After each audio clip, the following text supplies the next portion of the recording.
Hello guys, আসসালামু আলাইকুম। আমার আরিয়ান বাবু আর ইহান বাবু এই যে সন্ধ্যার পরপরই আমি নুডলস রান্না করে দিছি, আরিয়ানের বাটিতে দিছি, ইহানের কড়ার মধ্যেই খাওয়াচ্ছে।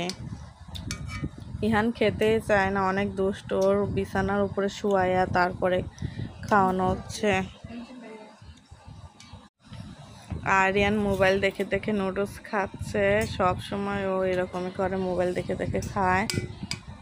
জিহান বাবুর হাতে এখন চামিচ দিচ্ছি, ও চামিচ নিচ্ছে, আমি খাওয়া দিচ্ছি। সবাই মাশাল্লাহ বলুন। আমার দুই সোনাই খাচ্ছে, মাশাল্লাহ মাশাল্লাহ। ইয়াসিন সারাদিন কিচ্ছু খায় না, একদমই এত দুষ্টু হয়ে যাচ্ছে।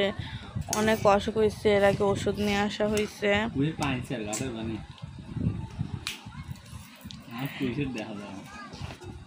ইয়াসিন এবার নুডলস খায়।